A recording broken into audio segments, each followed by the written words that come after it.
5 southeastern governors are useless. Mono ke ebido ogondo mande funny. Igbo ndị Igbo enwe na Igbo yere megbu unu niile. 5 southeastern governors. Shame on all of you. Unu abro men.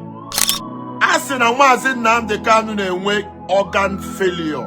Na ọ na-enwe organ issues. Anyị ka na-aga afịa. Anọ m oge Buhari na-achị Nigeria. Asị na Buhari declare Tompolo wanted. From he declare Tompolo wanted to inye Tompolo contract. Ima why? Ke maka Sunday Igbo ebe ọ nọ. Sunday Igbo dị free. Na-eme enjoy federal wealth. Onye ọbụla no everyday akpọpụta Nnamdi Kanu with the same attire. Emecha ya akaja. Akpọbi ya. Agwa anyị na onye ọbụla nobody is interested in the case. Asị na mmanụ bụ adreesị obodo. Asị gị obi na ihe egwu obi kubana. Asị gị nwata a na-aya eze imoni. Joe Zaza. Ka ebe ndị niile anọ. Sebe a na-afunu bebe a na-aṅụ mmanya. Ọ na-eme mfu ndị Igbo. Mfu ndị eze na Igbo kịta. Ha na-afụ gọvanọ na-eme ka ewu. Ife ikwe. Afụ gọvanọ. Ọ na-eme ka idiot. Ọ mụnwa kwuru ya. Take the video to them. Ifu gọvanọ kwụrụ ọtọ. Who does that? Ife man rig election kwụrụ ọtọ chika aka ka idiot. Anaju ka ife na-eme na Igbo. Igbo nwere ndị nwere ego. Ama m na ama m onye bụ Senko. Ama m na ama m onye bụ Panteka. Ama m na abụ m Obi Kubana. Ama m na abụ ama m Flavor. Ama m na ama m Kubana Prime Minister. Ama m Kubana White Lion. Ama ka onye m amara all of them. Baba ha niile afa. Mmadụ niile ọ nọ katago one day gba plane jee Abuja. Seek audience presidency. Si na biko Nnamdi Kanu si kponye fia na enwezie ife mere ọzọ si hold ha responsible. May his soul rest in peace. Senator Ifeanyi Uba watch him video ebe Ifeanyi Uba je na Abuja. Na your federal government si kponye ya Nnamdi Kanu na enwe ife me si hold ya responsible as a serving senator Federal Republic of Nigeria. Why you don't materialize of not say Ifeanyi Uba ka? Governor Enugu agaro, Senator Enugu agaro, Senator Sima agaro, nke Abia agaro, Governor Ebonyi agaro, Senator Ebonyi agaro. Maka ndị na-achị Biafra every day na-akpa the president. Ịkparịgo president for 2-3 years enwere ife ịkparịta ya. O uche ka eji eme ife. Asị na uche bụ nkata. Oliver Dikoku je na studio. Si ndị na-achị Nigeria. Ma ndị radio Nigeria. And the television authority, my federal government of Nigeria, osi na onu eke n'unu, mana onye nwanne ya nọ n'ụzọ na ihe oriri adagụ ya na ihe ọnwụnwa adagụ ya. Osi na na-eme nwata ka emere ibi ya na obi ga-adị ya mma. Eji eme iri ji ndị Igbo, ndị abụdụ ndị Igbo nọ ndị ihe ala na Lagos. Sọsọ men mfụ die. So men for dear je Abuja yotiri bubi ka ga yoti ya. Most of these guys na Sheyitinibu na nwa mmanya every day. Ogo obodo unu meet Sheyitinibu, unu nwa mmanya, mee TikTok, mee Instagram. Unu enwere ike isi Sheyitinibu ya biko. Na unu ada zibe nnu unu. Enwe miscreant. Ndị unu fu na agbugbu mmadụ n'Imo State. Ndị a abụrụ ndị Biafra. Ndị a chọrọ ka Biafra bịa. Ndị a bụ ndị na-eteki opportunity of the insecurity. Buru ogbu Biafra na-agbagbu ụmụnne fa. Ị chọọ ka Biafra bịa, ị na-egbu ndị ga-abụ Biafra. Biafra bịa, ị ga-abụzi so gị bụ Biafra. I don't get it. So ndị uli na Azia na ịgba ndị uli Azia na Ọkịja. Ime nwe statement ime some people what I hear ya. Asị m na ndị Igbo nwere ego anọ n'obodo Igbo na ha nọ na Lagos.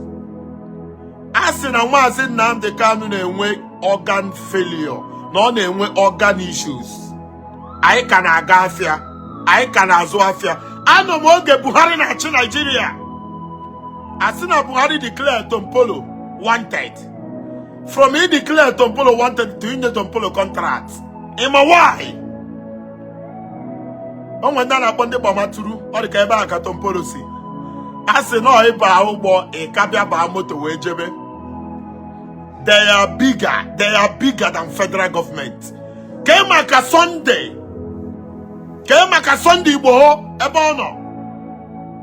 Sunday Igbo the free. Na-eme enjoy federal wealth.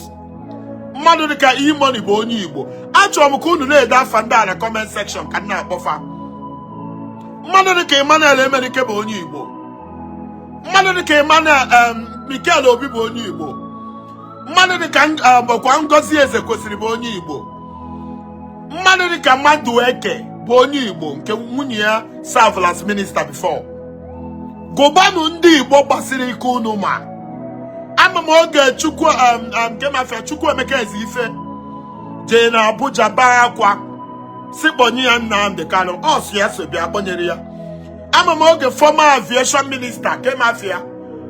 Let me remember his name. Ọ nwụrụ last year. Mba zuru ike Amaechi. Mba zuru ike Amaechi jee na Abuja na-ebe akwa si federal government ya bụ last wish ya. Na ọ bụrụ na agbanye ya Nnamdi Kanu, he can now die in peace. Agbanyere ya. Ude ego ndị Igbo nọ na Lagos nwere ebe ndị Igbo nọ n'ụwa ọzọ nwere. Go to New York, quote me. Onye ọbụla nọ everyday akpọpụta Nnamdi Kanu with the same attire. Emecha ya akaja akpọpụ ya agwa anyị na onye ọbụla nobody is interested in the case. Mana the same government in Nigeria but are criminals. In fact, the criminals to Capitol, they came with their arms and ammunition. All of them came. Bure when they negotiate, bure go binefa. Onye na-egbu mmadụ, no we identify as a terrorist na-egbu mmadụ.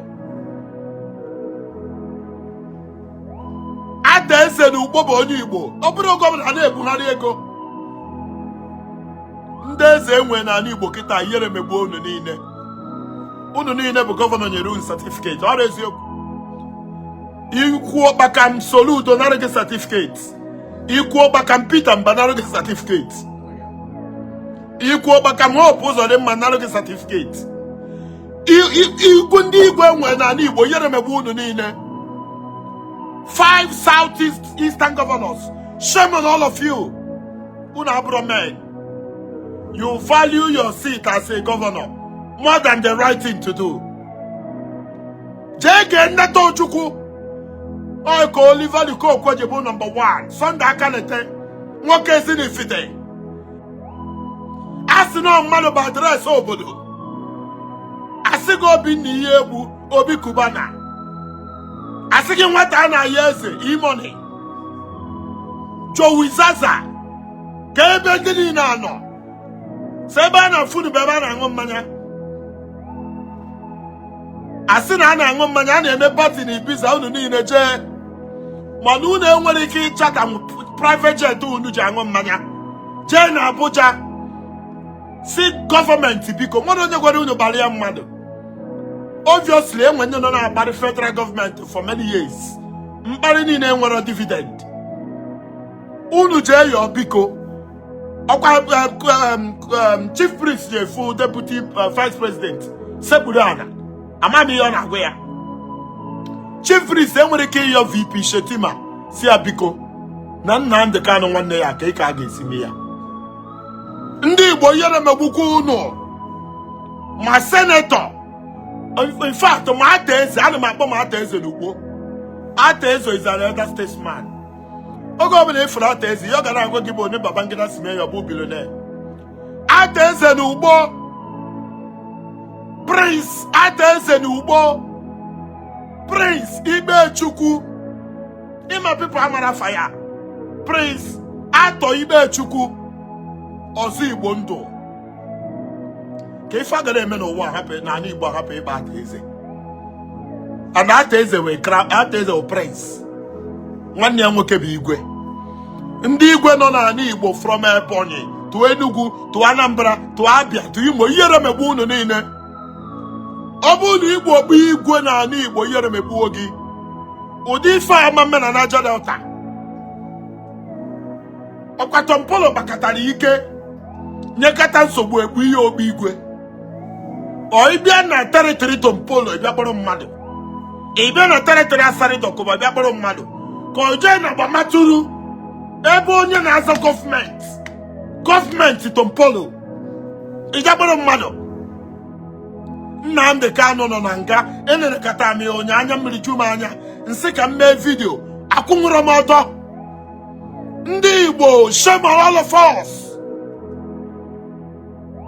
na-edenu m afa ndị isi ukwu a n'ala Igbo. I want to call all of them, tag all of them. Enwere onye a na-emere ebere onye nna ya enyi udego ụmụ Igbo nwere na Lagos.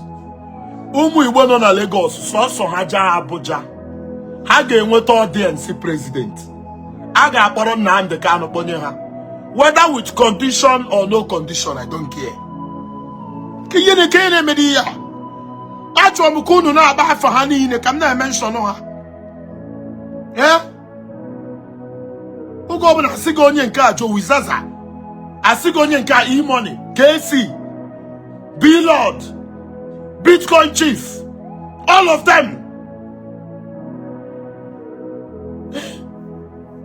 Echekata m ihe ata asị ogene anyị ọbụzikwa ndị Igbo.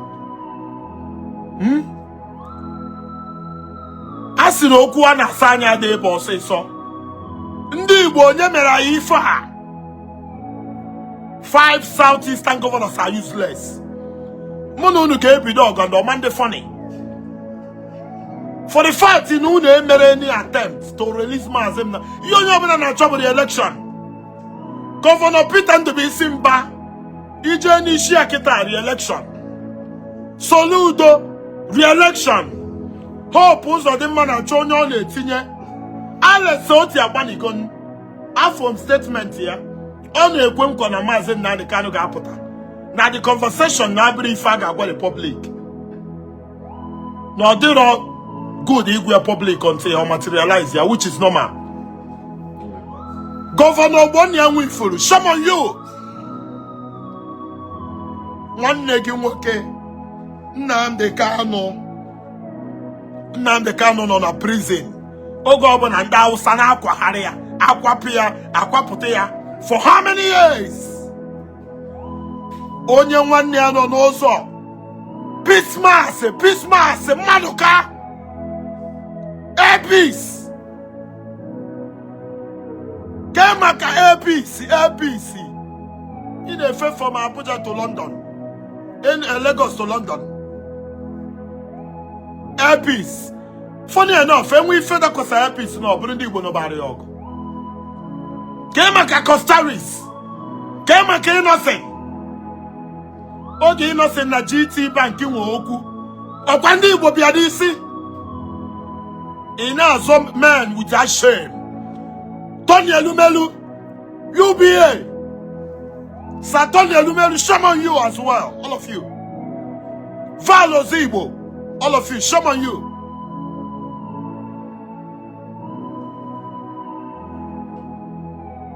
It's a shame. Former governor of Enugu State, Ifeanyi Ugwuanyi. Former governor of Anambra State, Willie Obiano. Former governor of Abia State, T.O.Ochi. Former governor of Ebonyi State, also Niyane Eme. Umahi. Minister. Other works. Ono Niyane Eme. Every day, but one day go Nnamdi Kanu meya kacha. Na the same Nigeria. Aboro onye Hausa nye egbo n'onu kpọpụta pinye ya egbe. Ha nọ n'iru Nigerian forces na-eke ego. Are the height of insult. A tribe and a rate the greatest tribe in the world. A tribe everybody wants to associate with. Tribe nwe Chubo Kadibo. Tribe nwe Jimmy Fine Chukwuma Obodo. Tribe mutara Ogbonna ya ọnụ. Science and technology. Tribe mulo Sito Siriwa Osadebe. Tribe mulo Nnamdi Azikiwe. Tribe mulo Aguiyi Ironsi. Thomas Omonakwe. Tribe mulo Nzọgwụ. Chukwuma Kaduna Nzọgwụ. Emmanuel Ifeajuna. Tribe mulo Chukwuemeka Odumegwu Chukwu. Tribe mulo Mutamakanu Nwankwo. Okocha bụ onye Delta. Ikwu asị gị na onye Delta. N'enu ye ji ndị Igbo eme ebe niile. Ene kata m ụdị ego ndị Igbo nwere na Lagos ala na-agba m. Ije na Abuja. Akpọben Senator Rochas Okorocha. Rochas Okorocha. If you don't know, he's one of the 5 strongest Igbo men alive. Rochas Okorocha is comfortably living in Abuja. Mazi Nnamdi Kanu is in prison. Ima so onye kwuo onwuo. Onye kwuro onwuo. So, amamde etitata. Achọ m ikwu. Nkwuo nwuo, no problem. Nkwuo manwuro, no problem. But I want to reawaken our consciousness to what is going on in Igbo. And we're a lot of barbarians. And we're a lot of snipers in Igbo. Most especially in Imo State and Anambra. Onye babu nwanne ya. Asuno Biafra ka ọ na-azọ. Niyoja ababu nwanne ya bụ ka hapụrụ ya Nnamdi Kanu. All these things are criminals. All these people are rogues. I know yo. Sibiko. Sirapu kene Nnamdi Kanu. Kaima na kayenwe onye bu egbe nọlụ n'ime ọfịa. A tribe dị ka ndị Igbo. Ọ Igbo ka Nigeria ji biri ọ mere achọ ka enwe Biafra. Ọ Igbo ji Nigeria. Ọ ndị Igbo ga-enwe ụlọ na Sokoro, nwee na Maitama, nwee na Katampe, nwee na Katampe Extension. Ọ ndị Igbo ga-enwe na Banana Island, nwee na Ikorodu. Ọ ndị Igbo ga-enwe ma na Kemafia, ebe asị na most expensive place na Lagos. Ikoyi. Mana enwere onye amama onye Hausa ma onye Yoruba nwere ụlọ na Enugu State. None of them. Enwere ka m kwuo Enugu Mafia mbi. Enwere onye Hausa ma onye Yoruba nwere ụlọ Enugu na Enugu ambi. Mana ama m ndị Enugu nwere ụlọ na Maitama, nwee na Sokoro, nwee na Wuse 1, Wuse 2. Ebe ọbụla egbara afa ka ekwena be ha bi. Joey Zaza, E-Money, Cubana Prime Minister, Ijela Aguleri, Zenko. Onye nke a na-akpa asị na nwa richest Igbo man na Lagos, Panteka. Ife niile anọkọ. Instigator na PH. Man like Chico. Ke man Igbo enwere ọ na-eme mfunde Igbo, mfunde eze na Igbo kịta, ha na-afụ gọvanọ na-eme ka ewu. Ife Igwe afụ gọvanọ ọ na-eme ka idiot. Ọra anyị na-echi Igwe, gọvanọ na-echi Igwe. Gọvanọ go to hell. Enwe na oge a na-enwe Igwe na-ara ụnata eze. Eze ọgbọkọ n'ọba. What are you telling me? Gọvanọ ego ole ka ị nwe? Igwe Nnewi, Nwafọ Orizu na Nnewi, ịnọkọta ise m na ebu wuli obi anọ. Igwe Nwafọ Orizu na-ekwu okwu. They don't boy you well. Ife Igwe ọfụ gọvanọ na-eme ka nnukwu. Gọvanọ nye gị certificate. Ana Igbo emebigo. Any dey sanitize ana Igbo. Imakwana Igwe ka gọvanọ nwe power. Gọvanọ asị na gọvanọ enye mmadụ certificate. Go to her, you have governor nonsense.